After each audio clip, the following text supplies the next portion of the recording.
छोटे से गांव नंदगांव में प्रेमलता नाम की एक बूढ़ी महिला अपने बेटे राजेश और बहू अंजलि के साथ रहती थी।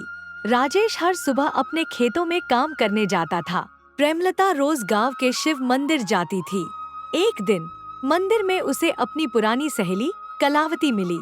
अरे प्रेमलता, कैसी हो?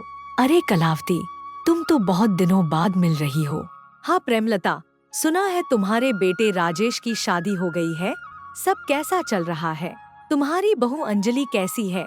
तुम्हारी सेवा तो करती है ना? हाँ, 2 महीने पहले ही हुई है। तुम तो शादी में नहीं आई। अरे प्रेमलता, मैं तो आना चाहती थी, लेकिन मेरे भाई की तबीयत उस दिन बहुत खराब थी, इसलिए नहीं आ पाई।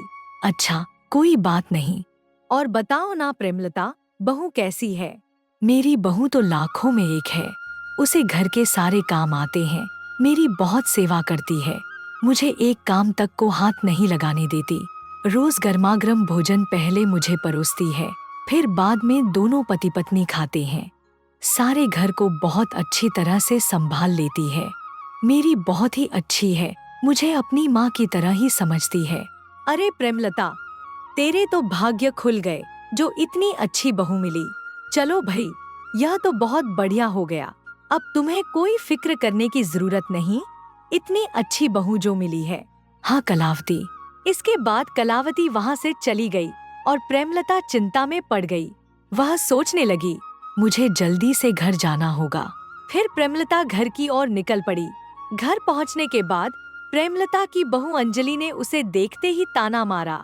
आ गई महारानी, इतनी देर तक कहाँ थी? बहू, वो मेरी एक सहेली मिल गई थी, उससे बातें करने लगी तो देर हो गई। अच्छा, तो ये बात है। बाहर जाकर अपनी सहेली से मेरी चुगली कर रही थी कि मेरी बहू ऐसी है वैसी है। तुमने मेरे बारे में उल्टा सीधा कहा होगा। मेरी पीठ पीछे मेरी बुराई करती हो। नहीं बहू, मैंने किसी से कुछ नहीं कहा। बड़ी आई, चलो जल्दी से खाना लगा दिया है, खा लो। फिर प्रेमलता खाना खाने बैठ जाती है, लेकिन खाने में सिर्फ नमक और बासी रोटी होती है। वह अंजलि से कहती है, ये क्या बहू, ये रोटी तो बासी है और ये नमक? तुमने सब्जी नहीं बनाई क्या? बनाई तो थी, लेकिन मैंने और तुम्हारे बेटे ने खाना खा लिया है, तो सब्जी नहीं बची है। और ये रोटियां कल रात की ही तो हैं। फेंक देती तो खाने की बर्बादी होती ना। तुम्हारा बेटा कितने मेहनत से कमाता है, दिन रात खेत में काम करता है, तो मैं उन्हें ये रोटियां नहीं दे सकती थी। और मैंने अपने मायके में कभी बासी रोटी नहीं खाई। मेरे पेट में दर्द होने लगा तो इसलिए ये रोटी आपके लिए रखती थी। प्रेमलता को वो सूखी रोटियां नहीं खाई जाती, वह खाना रख देती है। फिर कुछ देर में प्रेमलता का बेटा राजेश आता है। माँ, तुमने खाना खा लिया? आज तो अंजलि ने बहुत ही स्वादिष्ट खाना बनाया था। तुम्हारी मनपसंद सब्जी बनाई थी। हाँ बेटे, सच में खाना बहुत ही स्वादिष्ट था। मेरा तो पेट ही भर गया। सच में अंजलि के हाथों में जादू है। तुम तो बहुत किस्मत वाली हो माँ, जो तुम्हें ऐसी बहू मिली है। ऐसा कहकर प्रेमलता की आंखों में पानी आ जाता है।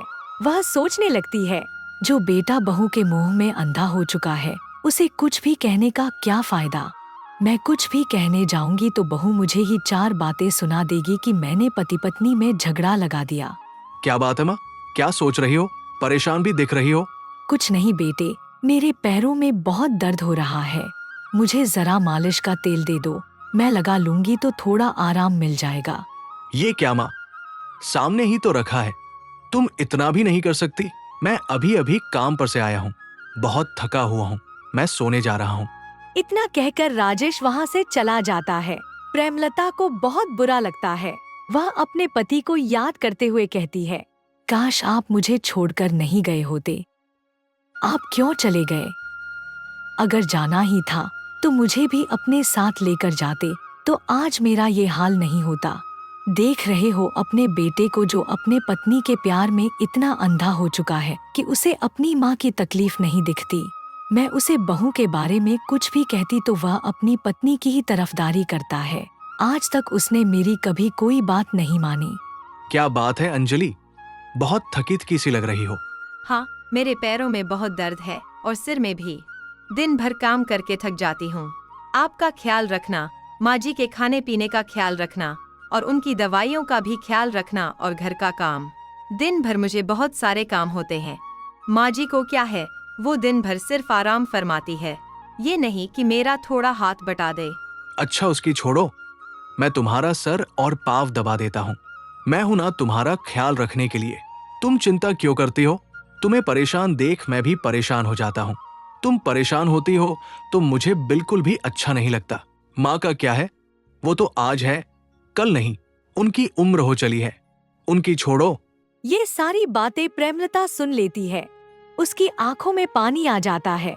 वाह बेटे, जब मैंने तुझसे मालिश का तेल लाने को कहा तो तुझसे इतना भी नहीं हुआ। मुझसे कहकर गया कि सोने जा रहा हूँ। तुझे तेरी पत्नी का दुख दिखता है, माँ का नहीं, और यहाँ अपनी पत्नी के पाँव दबा रहा है। प्रेमलता बहुत उदास होकर सोने चली जाती है।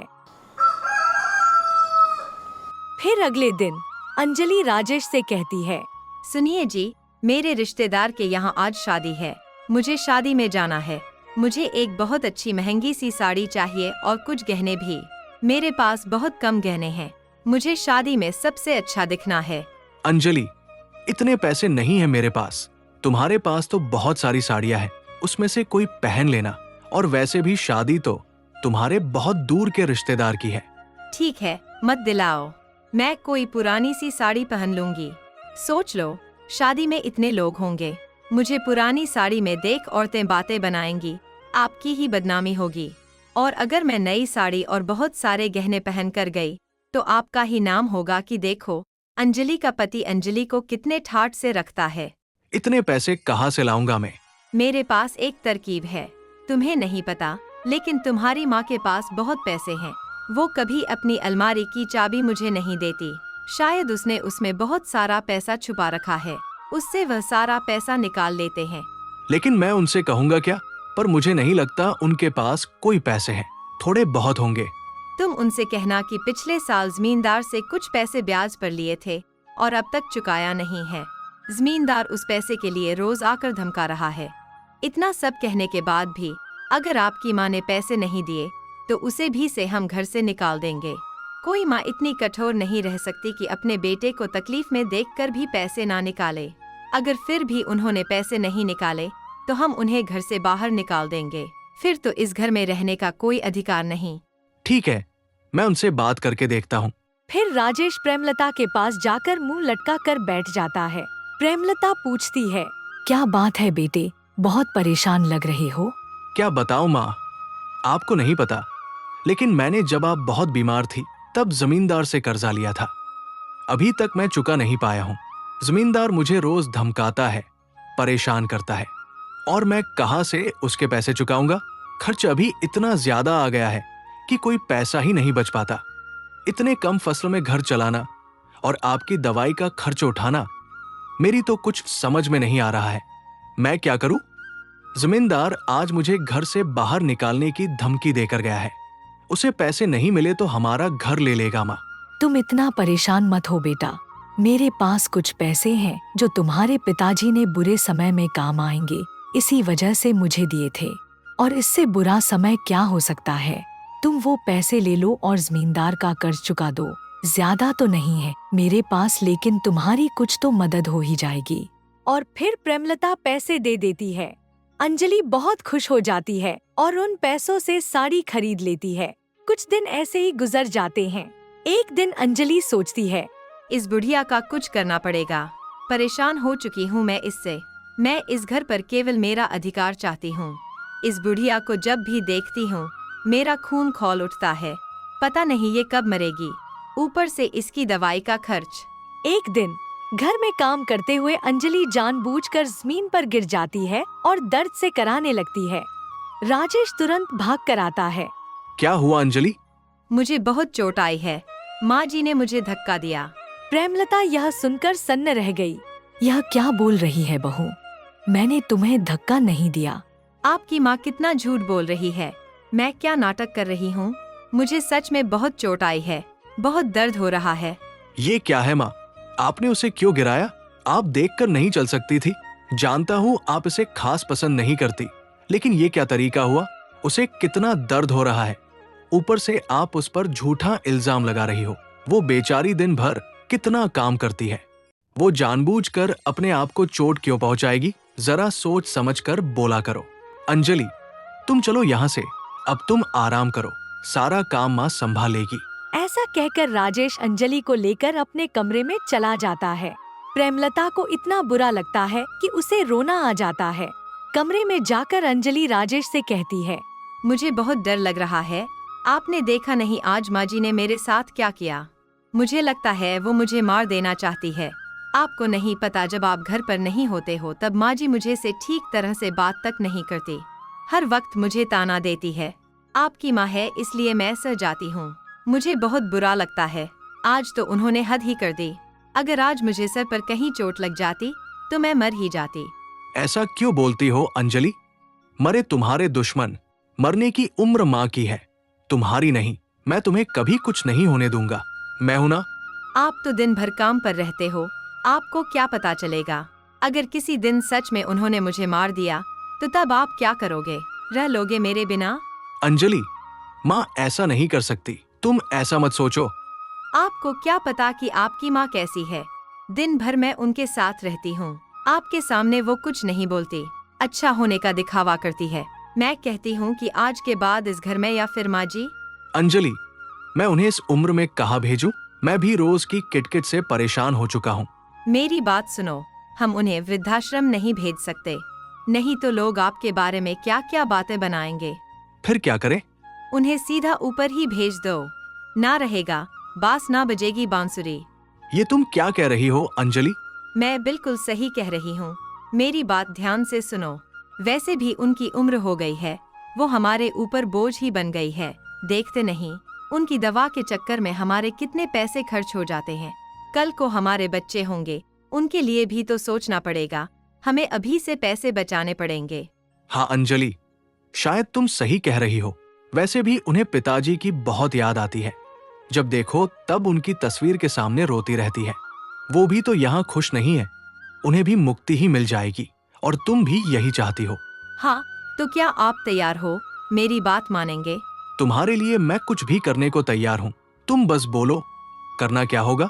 कल जाकर बेहोश होने वाली दवाइयाँ मुझे लाकर दे दो, मैं उनके खाने में मिलाकर दे दूंगी। जैसे वो बेहोश होगी, आप उन्हें अंधेरे श्मशान जाकर जला देना। माँ जी बेहोश रहेंगी तो उन्हें पता भी नहीं चलेगा, और रात के समय डर के मारे कोई श्मशान के पास नहीं जाता, किसी को कुछ पता नहीं चलेगा। अगर लोग पूछेंगे तो मैं कह दूंगी कि वो अपने किसी रिश्तेदार के यहाँ गई है। ठीक है, ऐसा ही करते हैं। अगले दिन राजेश दवाई लाकर अंजलि को दे देता है। उस दिन अंजलि प्रेमलता का मनपसंद खाना बनाती है। आज इस बुढ़िया का आखिरी दिन है, इसकी मनपसंद सब्जी बना देती हूँ। लीजिए माँ जी, खाना खा लीजिए, आज मैंने सब आपकी पसंद का बनाया है। प्रेमलता को शक होता है, वह सोचती है, आज तक तो बहू ने मुझे कभी अपने मनपसंद सब्जी रोटी नहीं खिलाई, तो आज कैसे? रोज तो मुझे बासी खाना देती है, कुछ तो गड़बड़ है, जरूर इस खाने में कुछ मिलाया है। लेकिन मैं करूँ भी तो क्या करूँ? आज नहीं खाऊंगी, कल नहीं खाऊंगी, लेकिन कभी तो मुझे उसके हाथ का खाना ही पड़ेगा। कितने दिन भूखे रहूंगी और कहाँ जाऊंगी? हे भोलेनाथ, मैंने तेरी बहुत भक्ति की है, अगर मेरी भक्ति में सच्चाई होगी तो मैं जी जाऊंगी। ये खाना खाकर भी मैं जीवित रह जाऊंगी, अन्यथा मुझे मरना भी स्वीकार है। सब आपके ऊपर छोड़ रही हूँ प्रभु, मेरी रक्षा कर लेना, नहीं तो मुझे मार देना। अगर आपकी यही इच्छा है तो मुझे मौत भी मंजूर है। ऐसा सोचकर प्रेमलता खाना खाने लगती है और खाना खाने के बाद बेहोश हो जाती है। इसी बात का फायदा उठाकर राजेश उन्हें एक बोरी में बांधकर अंधेरे श्मशान ले जाता है और उन्हें लकड़ी पर लेटा देता है। जैसे ही वह माचिस निकालने जाता है तो उसे पता चलता है कि वह माचिस घर पर ही भूल गया है। वह माचिस लेने घर की ओर निकल पड़ता है। घर पहुंचकर अंजलि पूछती है, यह क्या आप इतने जल्दी वापस आ गए? अरे मुझे जल्दी से माचिस दे दो, मैं माचिस घर पर ही भूल गया, जल्दी करो नहीं तो उसे होश हो जाएगा। इधर श्मशान में प्रेमलता को होश आ जाता है। हे भगवान, मुझे होश क्यों आया? मुझे मर जाने दिया होता। ऐसे बेटे के साथ रहने से तो अच्छा मैं आज मर ही जाती तो अच्छा होता। अपने बेटे को आते देख प्रेमलता एक पेड़ के पीछे छिप जाती है। अंधेरा होने के कारण राजेश को ठीक से दिखाई नहीं देता। राजेश खाली लकड़ी को आग लगाकर वहाँ से चला जाता है। घर जाने के बाद अंजलि पूछती है, काम हो गया ना? हाँ, बिल्कुल हो गया। ऐसा कभी हो सकता है तुमने कुछ कहा हो और मैंने ना किया हो? मैं तुम्हारे लिए कुछ भी कर सकता हूँ। अब तुम खुश हो ना? तुम्हारी तो सारी चिंता ही मिट गई और मेरी भी। हाँ, बिल्कुल सही कह रहे हो। अब हम दोनों बड़े ही आराम से रह सकते हैं। अब कोई झगड़ा या तकलीफ नहीं होगी। आप जैसे को अपने पति के रूप में पाकर मैं तो धन्य हो गई। आपने ये सब मेरी खुशी के लिए किया है। मैं आपको कभी आपके माँ की कमी महसूस नहीं होने दूंगी। उनसे भी कहीं गुणा आपका ख्याल रखूंगी। आपको हमेशा खुश रखूंगी। इधर प्रेमलता सोचती है, हे भगवान, अब मैं कहाँ जाऊंगी, क्या करूंगी? मेरा तो कोई है भी नहीं। फिर से घर गई तो फिर से मुझे कुछ ना कुछ करके मेरी जान ले लेंगे। हे भोलेनाथ, आपने बचाया है, जिंदगी दी है तो आगे का रास्ता भी आपको ही दिखाना पड़ेगा। मेरी मदद कीजिए प्रभु, मैं क्या करूं? कोई रास्ता दिखाइए। तभी वहाँ पर कुछ चोर आ जाते हैं। उनके पास एक पोटली होती है जिसमें चुराया हुआ सामान होता है। प्रेमलता उन्हें देख पेड़ के पीछे छिप जाती है। वो चोर आपस में बड़बड़ाते हैं, यहाँ पैसे गिन लेते हैं और बाकी का सोना बांट लेते हैं। यहाँ हमें कोई नहीं देखेगा। यह तो श्मशान है, यहाँ कोई आने वाला है। चलो यहीं बैठ जाते हैं। लेकिन भाई यहाँ भूत तो रहते होंगे ना? मुझे बहुत डर लग रहा है। इंसानों से बच जाएंगे लेकिन भूतों से कैसे बचें? अरे डर मत, कुछ नहीं होगा। मैं हूं ना, भूत वूत तो कुछ नहीं होता। ये सब कहने की बात है। आज तक तूने कभी भूत को देखा क्या? नहीं ना, तो क्यों डर रहा है? चुपचाप बैठ यहाँ। प्रेमलता मन ही मन कहती है, हे भोलेनाथ, आपका बहुत बहुत शुक्रिया। आपने मुझे रास्ता दिखा दिया। अगर ये सारा धन मुझे मिल जाए तो मेरे बेटाबू मुझे फिर से मारने की कोशिश नहीं करेंगे।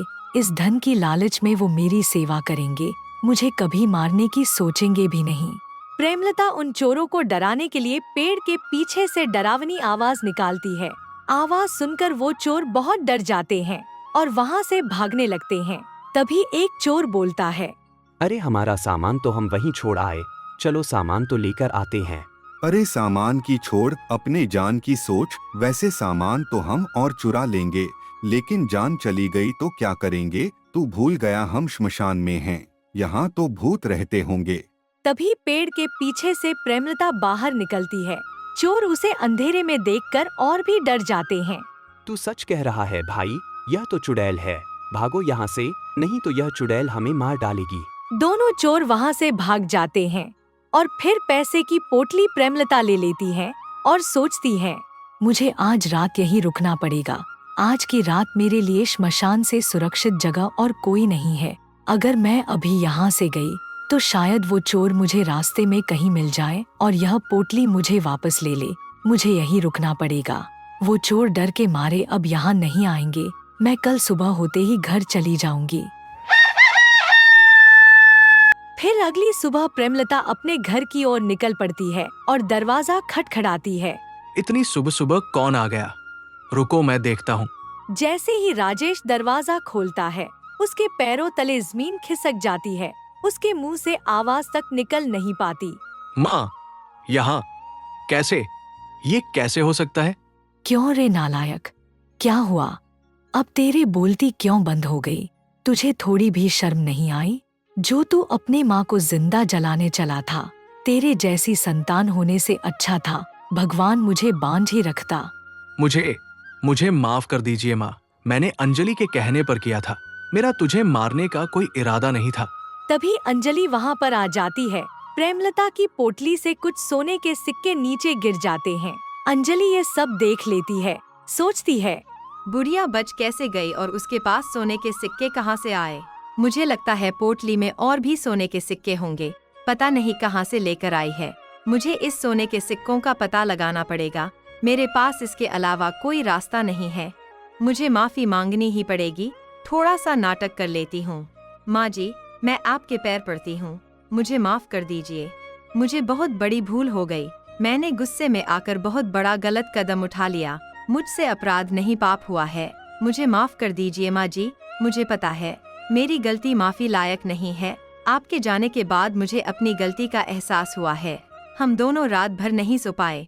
हमें अपने किए पर बहुत पछतावा है। आपको पता नहीं, आपको जिंदा देखा हम दोनों को बहुत बड़ी खुशी हुई है, क्योंकि हम दोनों बहुत पछता रहे थे आपको खोकर। हमारी मति मारी गई थी जो हमने आपके साथ किया। हम अपनी पाप का प्रायश्चित करना चाहते हैं। माँ जी, हमें एक मौका दीजिए, हमें माफ कर दीजिए। प्रेमलता बिना कुछ बोले अंदर चली जाती है। फिर अंजलि राजेश से कहती है, ये बच कैसे गई? आपने ऐसे कैसे जलाया था? ये कैसे घर आ गई? मेरी बात सुनो। माँ जी कुछ नहीं बताएगी। मैंने माफी मांगने का नाटक ही ऐसा किया है। और आपने देखा, जब वह वापस आई तो उनके पास एक पोटली थी और उस पोटली में से सोने के सिक्के भी गिर गए थे। क्या बात कर रही हो अंजलि? पोटली तो थी उनके पास, लेकिन सोने के सिक्के ये कैसे हो सकता है? उनके पास कहाँ से आए? इसका मतलब पोटली में और भी धन होगा। वही तो मैं कह रही हूँ। हमें माँ जी से वो पोटली निकलवानी होगी। हमने जो उनके साथ किया उसे देखकर तो वो हमें कुछ नहीं देने वाली। उसके लिए हमें उनसे बहुत अच्छा व्यवहार करना पड़ेगा, उनकी बहुत सेवा करनी पड़ेगी, ताकि वह पिछली बातें भूल जाए और उस पोटली का राज बता दे कि वह पोटली कहाँ से आई है, किसने दी है। तुम ठीक कहती हो अंजलि। तुम माँ का बहुत अच्छे से ख्याल रखना, उन्हें किसी बात की कोई कमी मत रखना, अच्छा अच्छा खाना बना कर देना, उनकी बहुत सेवा करना।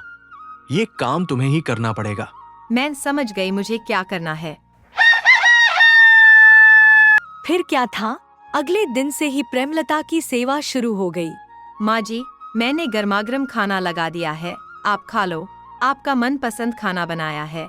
आज से रोज आप जो कहेंगी घर में वही बनेगा।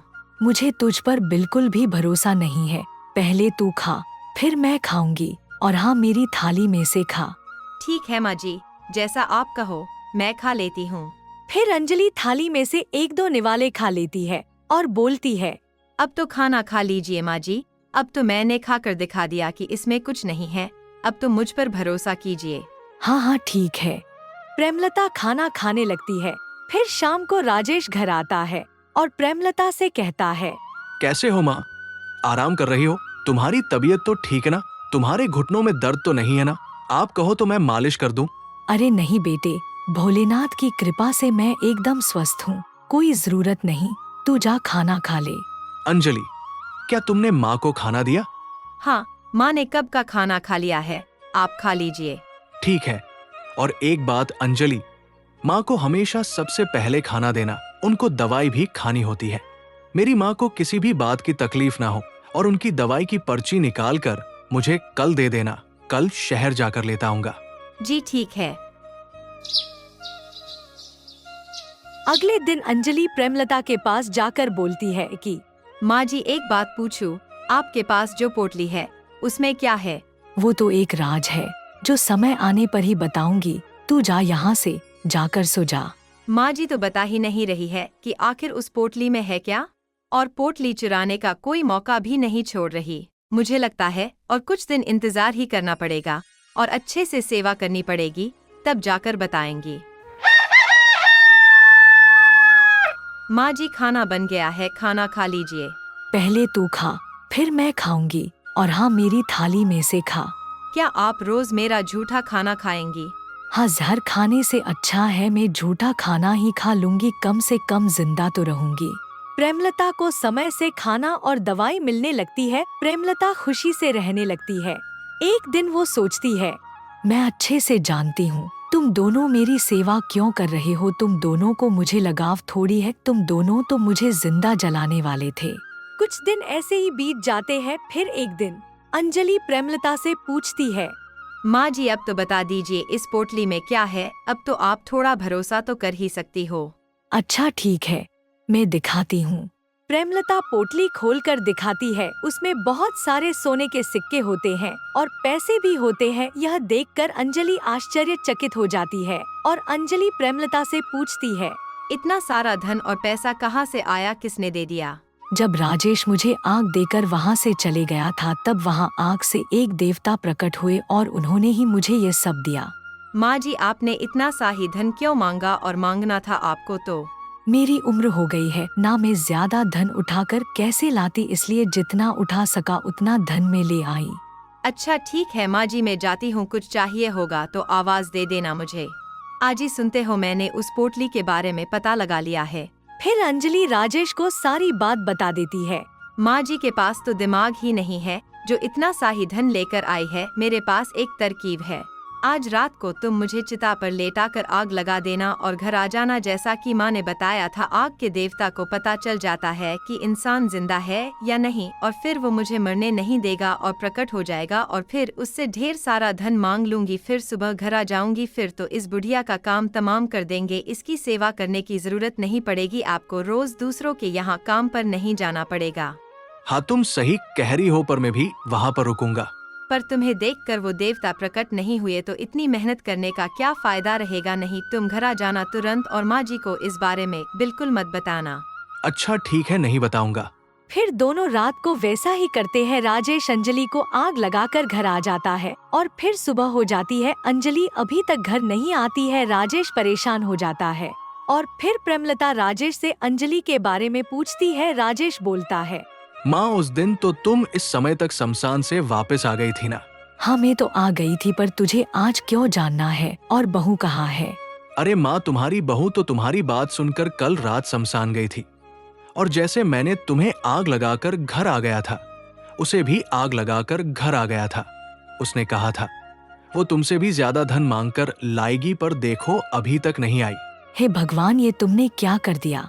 अब क्या उसकी राह देख रहे हो? वो अब नहीं आने वाली। ये सब तुम दोनों के लालच के कारण हुआ है। तुम दोनों लालच में इतने अंधे हो गए थे कि तुमने अपनी पत्नी को आग लगा दिया। तुम में इतना भी दिमाग नहीं कि वो जलकर मर जाएगी। मुझे तो मेरे भगवान, मेरे भोलेनाथ ने बचाया था, क्योंकि मेरे कर्म अच्छे थे। पर अंजलि के तो कर्म ऐसे है कि कोई भगवान उसे बचा नहीं सकता है। ये तुम दोनों के कर्मों की सजा है।